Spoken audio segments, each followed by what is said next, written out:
ഇനി നമ്മൾ അതിഥിയിലേക്ക് പോവുകയാണ്. ഇന്ന് അതിഥിയായി ചേരുന്നത് മോഡലും ആർക്കിടെക്റ്റുമായ അഭിരാമി കൃഷ്ണനാണ്. നിറത്തിന്റെ പേരിൽ ഇപ്പോഴും നിലനിൽക്കുന്ന വിവേചനങ്ങളിൽ നിരന്തരം പ്രതികരിച്ചുകൊണ്ടേയിരിക്കുന്ന അഭിരാമി നിരവധി പേർക്ക് പ്രചോദനമാണ്. സ്വാഗതം Abhirami news 3യിലേക്ക്.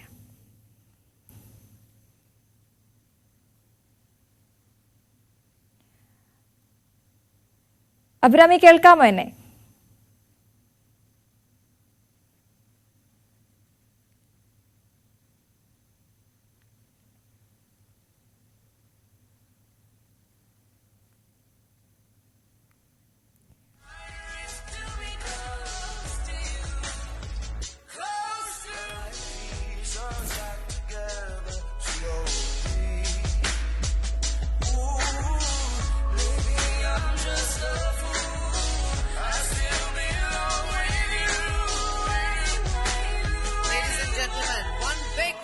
Applause for contestant number 2.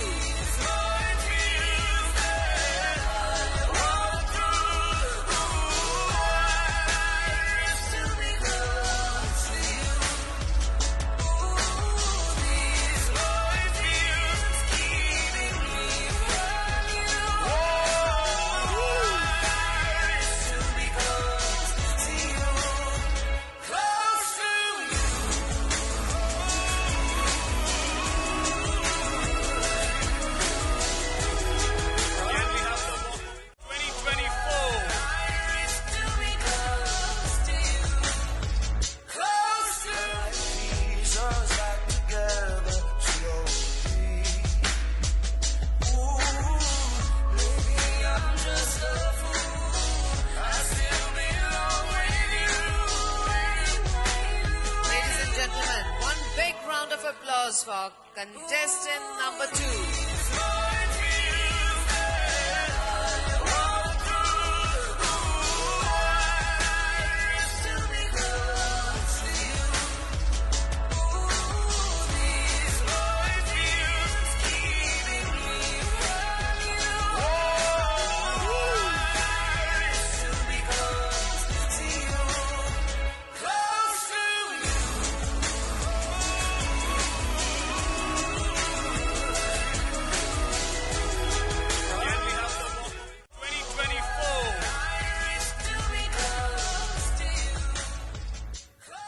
Abhirami ദുബായിൽ നിന്നാണ് നമുക്കൊപ്പം ചേരുന്നത്. അതുകൊണ്ട് തന്നെ ചെറിയ സാങ്കേതിക തകരാറുകളുണ്ട്. അഭിരാമിയിലേക്ക് വളരെ വേഗം എത്താൻ ഒരു ചെറിയ ഇടവേളയ്ക്ക് ശേഷം മടങ്ങിയെത്തും.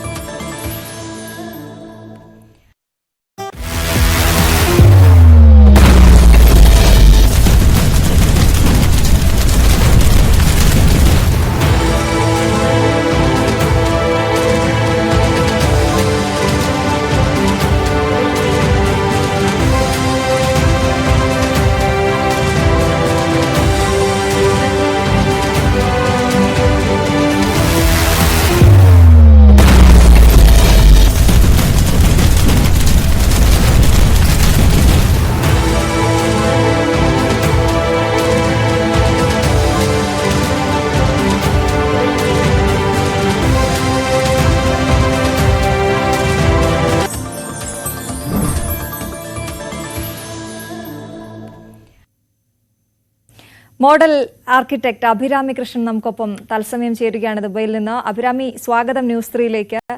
നമുക്കറിയാം, നിറത്തിന്റെ പേരിലുള്ള വിവേചനം ഇപ്പോഴും പലയിടത്തും ഒളിഞ്ഞും തെളിഞ്ഞും ഒക്കെ നടന്നുകൊണ്ടേയിരിക്കുന്നു. അവിടെയൊക്കെ ഫൈറ്റ് ചെയ്തുകൊണ്ടിരിക്കുകയാണ് അഭിരാമിയെ പോലെയുള്ളവർ.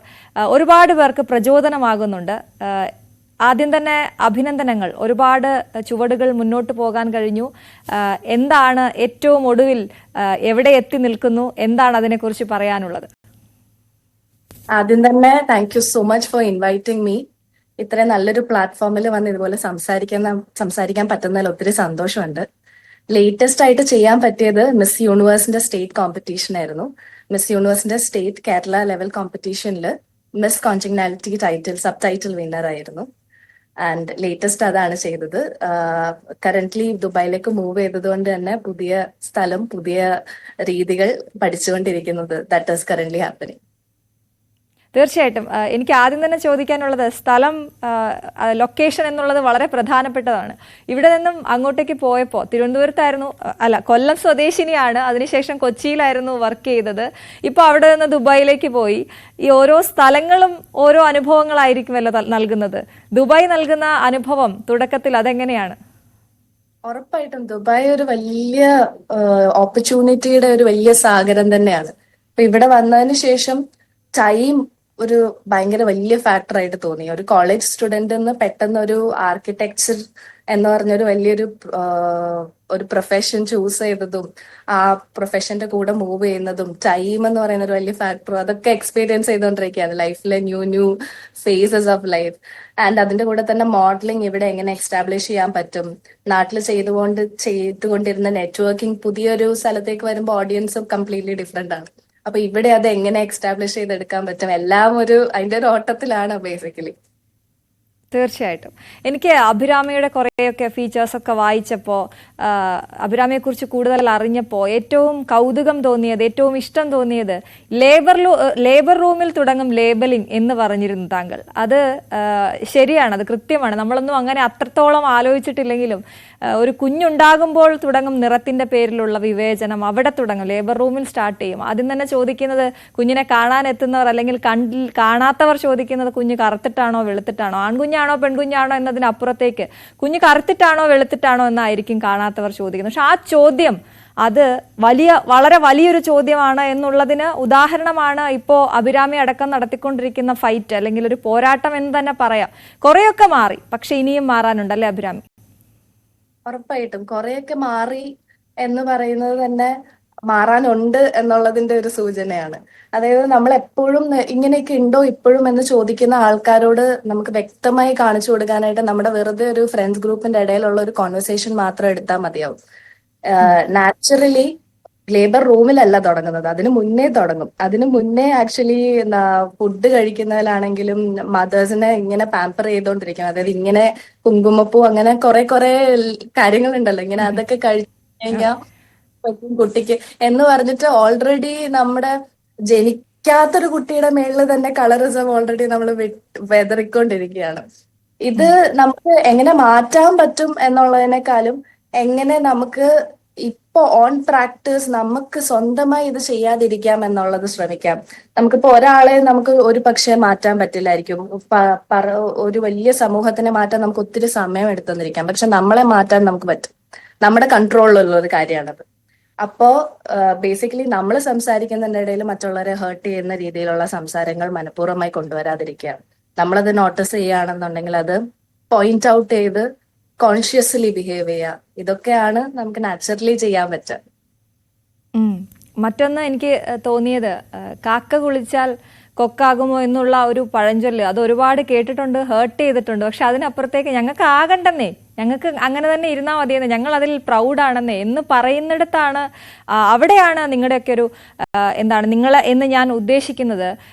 ഈ എന്തിനാണ് നിറത്തിന് ഈ ഒരു വിവേചനം വരുന്നത്, അല്ലെങ്കിൽ എവിടെയാണ് വരുന്നത് എന്നുള്ളത് ഇപ്പോഴും ചെറിയ കുഞ്ഞുങ്ങളുടെ ക്ലാസ്സുകളിൽ മുതലുള്ള പാഠപുസ്തകങ്ങളിൽ വരെ മാറ്റങ്ങൾ വരേണ്ടതുണ്ട്. പക്ഷെ ഇതുവരെയും അത് വന്നിട്ടുണ്ടോ എന്ന് ചോദിച്ചാൽ, നമ്മൾ സാഹിത്യകാരന്മാർ എഴുതുന്ന സ്ത്രീകളെ വർണ്ണിച്ചുകൊണ്ടുള്ള അല്ലെങ്കിൽ സ്ത്രീകളുടെ കളർ വെച്ചിട്ട് വർണ്ണിച്ചുകൊണ്ടുള്ള കഥകളൊക്കെ ഉണ്ടാകും. പക്ഷെ അത് പാഠ്യപുസ്തകത്തിലേക്ക് അല്ലെങ്കിൽ പാഠപുസ്തകത്തിലേക്ക് വരുന്നു. നമ്മൾ പഠിച്ച ദീനാമ എങ്ങനെയുള്ള ആളാണ്? ദീനാമ എപ്പോഴും കറുത്ത തടിച്ച ചുണ്ടുകൾ എന്നൊക്കെ പറഞ്ഞ് ദീനാമയുടെ ഫീച്ചേഴ്സ് വിശദീകരിക്കാൻ പറഞ്ഞ് നമുക്കൊരു ക്വസ്റ്റ്യൻ തന്നെയുണ്ട്. ദീനാമ ആരാണെന്ന് അറിഞ്ഞാൽ, അല്ലെങ്കിൽ അത് കൃത്യമായി എഴുതിയാലേ നമുക്ക് പരീക്ഷയ്ക്ക് പോലും ജയിക്കാൻ പറ്റുള്ളൂ എന്നുള്ള അവസ്ഥയിലേക്ക് എത്തിയിരിക്കുകയാണ്. ഇതിനെയൊക്കെ എങ്ങനെയാണ് കാണുന്നത്?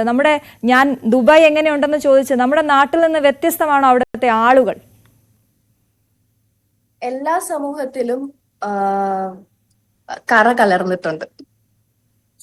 എല്ലാ സമൂഹത്തിലും ആൾക്കാരുടെ മനസ്സിൽ പ്രശ്നങ്ങൾ ഉണ്ടായിട്ടുണ്ട്. അത് ഇന്നുണ്ടായതല്ല, പണ്ട് ആരോ വിതച്ചൊരു വിത്തിന്റെ ഭാഗമായിട്ടുണ്ടായി വന്നൊരു സമൂഹമാണ് നമ്മൾ. അപ്പോ ഇത് ഒരു ദിവസം കൊണ്ട് ക്ലെൻസ് ചെയ്തെടുക്കാൻ പറ്റില്ല. നമ്മൾ ഓരോ സ്റ്റെപ്പായിട്ട് നമ്മളെ കൊണ്ടാവുന്ന രീതിയിൽ ഇതിന് വേണ്ടി മുന്നോട്ട് വരാന്നുള്ള, അതിൽ ഏറ്റവും ഫസ്റ്റ് സ്റ്റെപ്പ് എന്ന് പറഞ്ഞാൽ സെൽഫ് ലവ് ആണ്. ആൻഡ് ഏറ്റവും ബുദ്ധിമുട്ടുള്ള ഒരു പ്രശ്നമാണ് സെൽഫ് ലവ് ചെയ്യുക എന്നുള്ളത്. നമ്മൾ എന്താണോ അതായിട്ട് സ്നേഹിക്കുക എന്നുള്ളതാണ് എനിക്ക് തോന്നുന്ന ഏറ്റവും കഷ്ടപ്പാടുള്ള കാര്യം ഈ ലോകത്ത്. കാരണം നമുക്ക് അഡ്വർടൈസ്മെന്റ് പരമായിട്ടാണെങ്കിലും മീഡിയ ഇൻഡസ്ട്രി എന്നാണെങ്കിലും പല ഭാഗത്തുനിന്നും നമുക്കിങ്ങനെ ഇതല്ല സ്റ്റാൻഡേർഡ് ബ്യൂട്ടി എന്നുള്ള രീതിയിൽ പറഞ്ഞുകൊണ്ടേയിരിക്കുകയാണ്. അല്ലെങ്കിൽ നമ്മുടെ എന്ത് ഫീച്ചേഴ്സ് ആണെങ്കിലും അത് എങ്ങനെ ബ്യൂട്ടിഫൈ ചെയ്യാം എന്നുള്ളതിനെ പറ്റി 100 പേര് 100 ക്ലാസ് എടുക്കുന്നുണ്ട്. അപ്പൊ ഇങ്ങനെ നമ്മൾ കേട്ടുകൊണ്ടിരിക്കുമ്പോൾ നമ്മളെ തന്നെ എപ്പോഴും ഒരു ചോദ്യചിഹ്നമായി വെച്ചുകൊണ്ടിരിക്കുന്നതാണ് നമ്മുടെ ഭയാനകമായ ഒരു കാര്യം. So importantly self love practice ചെയ്യുക. സെൽഫ് ലവ് പ്രാക്ടീസ് ചെയ്യാനായിട്ട് നമ്മൾ എന്താണോ അതിനെ നമ്മൾ തന്നെ അഡ്മയർ ചെയ്യാൻ സ്റ്റാർട്ട് ചെയ്താലേ, അങ്ങനെ സ്റ്റാർട്ട് ചെയ്ത് കഴിഞ്ഞു കഴിഞ്ഞാൽ ഏറ്റവും ഞാൻ എന്റെ ലൈഫ് കൊണ്ട് എനിക്ക് കിട്ടിയ ഒരു പാഠമാണ്. അതായത് ഞാൻ ഭയങ്കര ഇൻസെക്യൂർ ആയിട്ടുള്ള ഒരു കുട്ടിയായിരുന്നു. ഒരുപക്ഷെ ഒന്ന് കണ്ണെഴുതിയില്ല എന്നുണ്ടെങ്കിൽ പുറത്തോട്ട് ഇറങ്ങാൻ മടിയുള്ള ഒരു കുട്ടിയായിരുന്നു. എന്റെ നിറത്തിന്റെ പേര് ഞാൻ തന്നെ എന്നെ കുറച്ച് കണ്ട് ജീവിതത്തിൽ ഒരുപാട് മണ്ടത്തരമായ ഡെസിഷൻസ് എടുത്തിട്ടുള്ള ഒരു വ്യക്തിയാണ്. അപ്പൊ വർഷങ്ങൾ എടുത്തു എനിക്ക് ഞാൻ ഭയങ്കര സുന്ദരിയാണെന്ന് എനിക്ക് റിയലൈസ് ചെയ്യാൻ. അത് ഞാൻ അങ്ങനെ പറയുന്നത് ഞാനത് കുറെ വർഷങ്ങൾ ആർജിച്ചെടുത്തൊരു കോൺഫിഡൻസ് ആണ്. അത് ആരും എനിക്ക് ഞാൻ സുന്ദരിയാണ് എന്ന് പറഞ്ഞു തന്നിട്ടല്ല, ഞാൻ സ്വന്തമായി റിയലൈസ് ചെയ്തതാണ്. ആ റിയലൈസേഷനിൽ നിങ്ങൾ എപ്പോ എത്തുമോ ആ പോയിന്റില് നിങ്ങൾക്ക് ഈ കുറേയൊക്കെ ഇൻസെക്യൂരിറ്റീസിനെ കില്ല് ചെയ്യാൻ പറ്റും. ബാക്കിയുള്ളവരെ അങ്ങനെ അല്ല പുറത്തു വരാൻ മോട്ടിവേറ്റ് ചെയ്യാൻ പറ്റും. ഈ ഫൈറ്റിനെ കുറിച്ച് പറയുമ്പോൾ അത് പല തലങ്ങളിലാണല്ലോ. നമ്മൾ തുടക്കം നമ്മുടെ ഫാമിലിയിലായിരിക്കും, നമ്മളെ അടിച്ചമർത്താൻ ശ്രമിക്കുന്നത് അവർ തന്നെ ആയിരിക്കും, പിന്നെ സുഹൃത്തുക്കൾ ഉണ്ടാകും. അവിടെ നിന്നൊക്കെ ഒന്ന് വളർന്ന് ഒന്ന് എണീച്ച് വരാമെന്ന് വിചാരിക്കുമ്പോൾ ഇപ്പൊ പറഞ്ഞതുപോലെ താങ്കൾ ഒരു മോഡലാണ്, അഭിനയം ഒരുപാട് ഇഷ്ടമുള്ള ആളാണ്, ആക്ടിങ് ഇഷ്ടമുള്ള ആളാണ്, സിനിമ വേണമെന്ന് ആഗ്രഹിക്കുന്ന ആളാണ്. പക്ഷെ അവിടെയൊക്കെ സൗന്ദര്യത്തിന് ഒരു അടിസ്ഥാനം ഇട്ടിട്ടുണ്ട് പലരും, അല്ലെങ്കിൽ അങ്ങനെ ആയിരിക്കണം ഇങ്ങനെ ആയിരിക്കണം എന്ന് പറഞ്ഞുകൊണ്ട് എത്ര പരസ്യ മോഡലുകളുണ്ട്, കറുത്ത ബ്ലാക്കായ എത്ര മോഡലുകളുണ്ട്. അഥവാ ഒരു മോഡലിനെ കൊണ്ടുവന്നാൽ തന്നെ അത് വലിയ ആഘോഷമാക്കുന്നതാണ് നമ്മൾ കണ്ടിട്ടുള്ളത്. അതെന്തിനാണ് അങ്ങനെ ഒരു ആഘോഷമാക്കുന്നതെന്നൊക്കെ നമ്മൾ ചിന്തിക്കാറുണ്ട്. അപ്പോൾ നമ്മളൊന്ന് ഉയർന്നു വന്നാൽ അവിടെയും ഇത് തന്നെയാണ് അവസ്ഥ എന്ന് എപ്പോഴെങ്കിലും ഒക്കെ തോന്നിയിട്ടുണ്ടോ? നമ്മൾ കണ്ട് പരിചയമില്ലാത്തൊരു കാര്യം പെട്ടെന്ന് കാണുമ്പോൾ ഉള്ള ഒരു കൗതുകമില്ലേ? അതായത് കുറെ കാലമായി നമ്മൾ ഒരു കൂട്ടിന്റെ അകത്ത് ഇങ്ങനെ ഇരിക്കുകയാണ്. അപ്പൊ കൂട്ടിന്റെ അകത്തുനിന്ന് 1-2 പക്ഷികൾ ഓടി പുറത്തേക്ക് വരും. അപ്പൊ ഈ പക്ഷികളെ കാണുമ്പോൾ ഉള്ള ഒരു കൗതുകമാണ് എല്ലാരും വലിയ കാര്യമായി കൊട്ടിഘോഷിക്കുന്നത്. പക്ഷെ ആരും മനസ്സിലാക്കുന്നില്ല എല്ലാ തൊഴിലിന്റെ അടിസ്ഥാനം കഴിവാണ്. ഒന്നും ഒരു പുറമെ കാണിക്കുന്ന ഒരു ബ്യൂട്ടിയും അല്ല ഒരു മേഖലയുടെയും കഴിവിന്റെ അടിസ്ഥാനം എന്ന് പറയുന്നത്. ഇപ്പൊ മോഡലിംഗ് ഇൻഡസ്ട്രി ആണെങ്കിലും പലർക്കും തെറ്റിദ്ധാരണയുണ്ട്. എന്നെ കൊണ്ട് പറ്റുമോ എന്ന് ചോദിക്കുന്ന ഒരുപാട് പേരുണ്ട്. ഒരുപാട് പെൺകുട്ടികൾ മെസ്സേജ് അയക്കുന്നുണ്ട്. ആക്ച്വലി രാവിലെ എണ്ണിക്കുമ്പോൾ പല മെസ്സേജുകൾ ഇങ്ങനെ കാണുമ്പോൾ സന്തോഷം വരുന്നുണ്ട്. കാരണം ഒരുപാട് പേര് പുറത്തേക്ക് വരാൻ വേണ്ടി ആത്മാർത്ഥമായി ട്രൈ ചെയ്യുന്നുണ്ട്. ഒരുപക്ഷെ ഒത്തിരി കാലമായി നിന്നെ കൊണ്ട് പറ്റില്ല, ഇങ്ങനെ ഒരു മോഡൽ ആവണമെങ്കിൽ ഈ രീതിയിലുള്ള ഫീച്ചേഴ്സ് വേണം, ഇങ്ങനെ ഇത്രയും കളർ വേണം, അല്ലെങ്കിൽ ഇത്രയും ഹൈറ്റ് വേണം എന്നൊക്കെ വിശ്വസിക്കുന്ന ഒരു സമൂഹത്തിൽ ജീവിക്കുമ്പോൾ ഭയങ്കര ബുദ്ധിമുട്ടാണ് അങ്ങനെ ചെയ്യുന്നത്. അപ്പൊ ആദ്യം നമ്മൾ അതിൽ നിന്ന് ചോദിക്കാനുള്ള ഉള്ളിൽ നിന്നൊരു ആവേശം എടുക്കുന്നുണ്ടല്ലോ, അത് തന്നെ ഒരു വലിയ പോസിറ്റീവ് സൈൻ ആണ് നമ്മൾ മാറ്റത്തിന്റെ പാതയിലാണ് എന്നുള്ളതിന്. ആൻഡ് മോഡലിംഗ് തുടക്കത്തിൽ ബുദ്ധിമുട്ടായിരുന്നു. അതായത് നമ്മുടേതായ ഒരു പേര് ആർജിച്ചെടുക്കുക എന്ന് പറയുന്നത് ബുദ്ധിമുട്ടായിരുന്നു. പക്ഷെ ഞാൻ വളരെ അഭിമാനത്തോടെ പറയും, അതായത് ഞാൻ ആദ്യം ഒരു ഡസ്കി മോഡലായിട്ട് തന്നെയാണ് എക്സ്റ്റാബ്ലിഷ് ആയത്. ഒരു കറുത്ത മോഡലായിട്ട് തന്നെയാണ് എക്സ്റ്റാബ്ലിഷ് ആയത്. തീർച്ചയായിട്ടും ഇത് ഓരോന്നും പറയുമ്പോഴും സ്വന്തമായിട്ട് നേരത്തെ പറഞ്ഞല്ലോ, ഒരു അധ്വാനത്തിന്റെ ആ ഒരു വിയർപ്പിന്റെ ഒക്കെ ഒരു പ്രൗഡ് ഫീൽ ആ മുഖത്തുണ്ട്, പറച്ചിലുണ്ട്, അതിന്റെ ഒരു വീര്യവും അതിനുണ്ട്. കാരണം സ്വന്തമായിട്ട് തന്നെയാണ് ഞാൻ എനിക്ക് ആരും പറഞ്ഞു തന്നിട്ടില്ല എന്ന് ഒരു ഇന്റർവ്യൂവിൽ പറയുന്നത് കേട്ടു. ഞാൻ വളർത്തിയത് ഞാൻ തന്നെയാണ്, എനിക്ക് സപ്പോർട്ട് ചെയ്തത് ഞാൻ തന്നെയാണ്.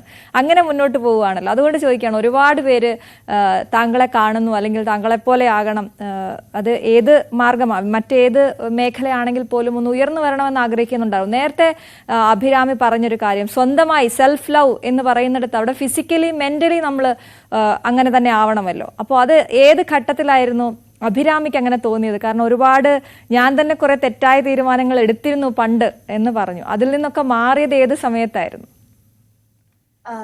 ഇത് ഇപ്പൊ ഒരു ദിവസം പെട്ടെന്നുണ്ടായൊരു മാറ്റമല്ല, ഗ്രാജുവലി ഉണ്ടായൊരു മാറ്റമാണ്.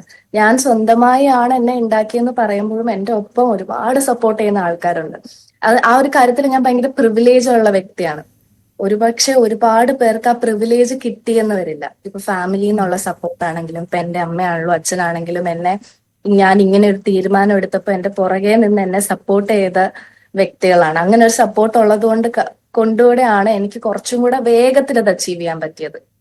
അപ്പോ ഇത് ഒറ്റയാള് വിചാരിച്ചു കഴിഞ്ഞാൽ ചിലപ്പോൾ നമുക്ക് ലോകം കീഴടക്കാൻ പറ്റില്ല. നമുക്ക് I am very grateful that I have a lot of good friends with me who supported me all along. എന്റെ പാരന്റ്സ് ആണെങ്കിലും അതുപോലെ തന്നെ എന്റെ ഗുരുക്കളാണെങ്കിലും ഓരോ പോയിന്റ് ഓഫ് ടൈമിലും ഓരോ രീതിയിൽ എന്നെ സപ്പോർട്ട് ചെയ്യാൻ വേണ്ടി എത്തിയ കൈകളാണെങ്കിലും അവരോടൊക്കെ ഒത്തിരി ഗ്രേറ്റ്ഫുൾ ആണ്. അതേ സമയത്ത് സെൽഫ് ലവ് എന്ന് പറഞ്ഞൊരു പോയിന്റ് പറയുമ്പോൾ എന്തൊക്കെ നമുക്ക് ചുറ്റിനും ഈ ഫാക്ടേഴ്സ് എല്ലാം ഉണ്ടെങ്കിലും നമ്മുടെ ആ കൂട്ടിന്റെ അകത്തുനിന്ന് പുറത്തു വരണമല്ലോ. അതിന് നമ്മളെ സപ്പോർട്ട് ചെയ്താൽ പോലും, ഇപ്പൊ ഒരു പക്ഷെ ഞാനിപ്പോ സിമ്പിളായി പറയുകയാണെങ്കിൽ എന്നോട് ഒത്തിരി സ്നേഹമുള്ള ആൾക്കാര് ചിലപ്പോ നീ എന്താ പറയാ, ഞാൻ ഇതിന് മുന്നേ ഒരു ഇന്റർവ്യൂല് പറഞ്ഞിട്ടുണ്ട്, അതായത് നീ ഈ ഡ്രസ്സ് ഇട്ട് കഴിഞ്ഞ് കഴിഞ്ഞാൽ നിനക്ക് കുറച്ചും കൂടെ ഭംഗി തോന്നും, ഈ ഡ്രസ്സ് ഇട്ട് കഴിഞ്ഞ് കഴിഞ്ഞാൽ നിനക്ക് കളറിന്റെ ഭാഗമായോ അല്ലെ മറ്റെന്തെങ്കിലും ഭാഗമായോ നിനക്ക് ഭംഗി ഉണ്ടാവില്ല എന്ന് പറയുന്ന ആൾക്കാർ. ഇത് പക്ഷെ നമ്മുടെ ഡീപ്പ് റൂട്ടഡ് ആയിട്ട് വർഷങ്ങളോളം കിടക്കും. വർഷങ്ങളോളം നമ്മൾ നമ്മളെ തന്നെ ഇങ്ങനെ ക്വസ്റ്റ്യൻ ചെയ്തുകൊണ്ടിരിക്കും, ഇത് തന്നെയാണോ ഞാൻ ചെയ്യേണ്ടത്, ഇത് ഞാൻ ചെയ്തു കഴിഞ്ഞാൽ ഭംഗി ഉണ്ടാവില്ല. ചിലപ്പോൾ നമുക്ക് ഒരുപാട് ഇഷ്ടമുള്ള ഒരു കാര്യമായിരിക്കും, അത് നമ്മൾ ഇതുപോലുള്ള ഇൻഫ്ലുവൻസ് കാരണം വേണ്ടാന്ന് വെക്കും. ഈ ഇൻഫ്ലുവൻസ് നമ്മൾ പോലും അറിയാതെ നമ്മൾ മറ്റുള്ളവരുടെ ജീവിതത്തിൽ കുത്തിവെക്കുന്നത്. ആ കാര്യത്തിലാണ് നമ്മൾ കോൺഷ്യസ് ആയിരിക്കണം എന്ന് ഞാൻ നേരത്തെ മെൻഷൻ ചെയ്തത്.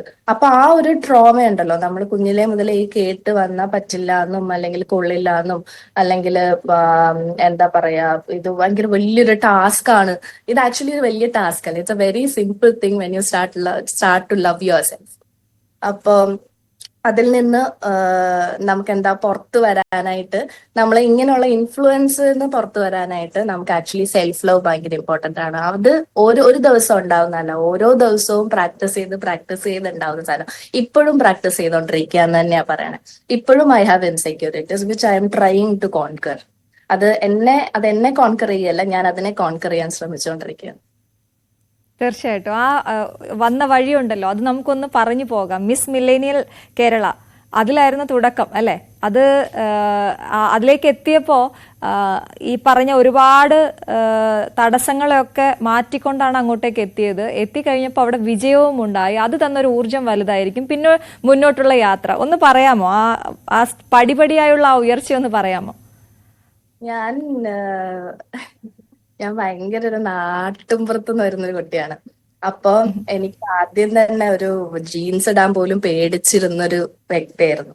അപ്പോ ഏതോ ഒരു പോയിന്റില് എനിക്ക് അഭിനയം ഭയങ്കര ഇഷ്ടമാണ്. ഞാൻ സ്കൂളിൽ തൊട്ടേ മോണോ ആക്ട് പോലെയുള്ള കോമ്പറ്റീഷൻസ് ചെയ്ത് വിൻ ചെയ്യുന്നുണ്ടായിരുന്നു. അപ്പം അഭിനയം ഭയങ്കരമായി ഉള്ളിൽ മോഹമായി കിടക്കുന്നുണ്ടായിരുന്നു. അപ്പൊ ഒരു പോയിന്റ് എത്തിയപ്പോ I thought that this is it, ഞാൻ ട്രൈ ചെയ്യണം. ഞാൻ ഒരിടത്തിരുന്ന് എന്നെ ആരെങ്കിലും വന്ന് വിളിച്ചു കൊണ്ടുപോകും, എന്നെ സ്റ്റാർ ആക്കും എന്ന് പറഞ്ഞു കഴിഞ്ഞാൽ അവിടെ ഇരിക്കുകയുള്ളൂ എന്ന് തന്നെ മനസ്സിലാക്കിയിട്ട് I started applying four castings. അങ്ങനെയാണ് മോഡലിംഗിലേക്ക് എത്തിയത്. ആക്ടിങ് നോക്കി വന്ന് മോഡലിംഗിലേക്ക് വഴിതിരിഞ്ഞു പോയതാണ്. പിന്നെ എന്റെ വന്നിട്ടുള്ള പല സുഹൃത്തുക്കളും ഫോട്ടോസ് എടുക്കുകയും അങ്ങനെ ഫോട്ടോസ് ഇട്ട് സ്റ്റാർട്ട് ചെയ്ത്, ഞാൻ ഫോട്ടോസൊക്കെ എനിക്ക് ഓർമ്മയുണ്ടായിരുന്നു 10ാം ക്ലാസ്സിലൊക്കെ ഒരു ഫോട്ടോ എടുത്തിട്ട് ഞാൻ തന്നെ ഇത് ഒരു വർഷത്തോളം ഞാൻ ഇങ്ങനെ നോക്കിയിരുന്നു, ഇത് ഇടാൻ പറ്റുമോ, ഇടാൻ പറ്റില്ല, ഇട്ടാ കൊള്ളാമോ, അങ്ങനെയൊക്കെ. അപ്പോ അവിടെ നിന്ന് എങ്ങനെയോ ഫോട്ടോസ് എടുത്തു തുടങ്ങി. ആ ഫോട്ടോസിനെ ഞാൻ ഇഷ്ടപ്പെട്ടു തുടങ്ങി. അതിനുശേഷമാണ് മിസ് മില്ലേനിയൽ വന്നത്.